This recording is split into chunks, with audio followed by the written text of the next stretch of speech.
அவர் அதிமுகவிலே இருந்து வந்து அவருடைய சொந்த மாவட்டம். அப்படி இருக்கும் பொழுது அதாவது தாவேகாவின் பக்கம் வந்ததுனால அந்த ஒரு பயம் இருக்கும்ல அதிமுக. ஈரோடு மாவட்டத்திலே வந்து அவருக்கு மட்டும்தான் ஈரோடு மாவட்டம் சொந்தமா? முத்துசாமிக்கு சொந்தம் கிடையாதா? செந்தில் பாலாஜிக்கு சொந்தம் கிடையாதா?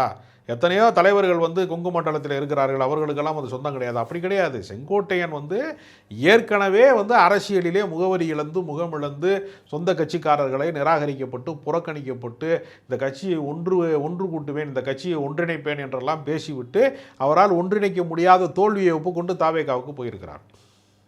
அதனால் செங்கோட்டையனுக்கு பின்னாடி தான் அந்த ஒட்டுமொத்த தமிழ்நாடு திரண்டு வருவதற்கான வாய்ப்பு இல்லை. அவர் வயதானவர், அவர் 78-79 வயதாகிவிட்டது, ஏறத்தாழ 80 நெருங்கி கொண்டிருக்கிறார். அவர் வந்து புதிதாக ஒரு அரசியல் கட்சியை வந்து அவர் கட்டமைத்து விடுவார், அவர் வழிநடத்தி விடுவார் என்றெல்லாம் சொல்லவே முடியாது. இன்றைக்கு கூட நாஞ்சில் சம்பத்தை வந்து அந்த கூட்டத்திலே காணோம்.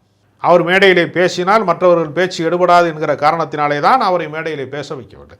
இந்த நிலைமையிலே தான் தாவேகா இருக்கிறது. தாவேகாவிற்கு கட்டமைப்பும் கிடையாது, கருத்தியலும் கிடையாது, களப்பணியும் கிடையாது. அது சும்மா ஒரு ஃபேஷன் ஷோ. பார்த்தீங்கன்னா ஒரு பெண் வந்து வித்தியாசமான உடைகளை உடுத்தி கொண்டு ஒரு முறை அப்படி நடந்து வருவா, அப்படி ரேம்ப் வாக்கில் அப்படி வருவா, அப்படி திரும்பி போயிடுவா.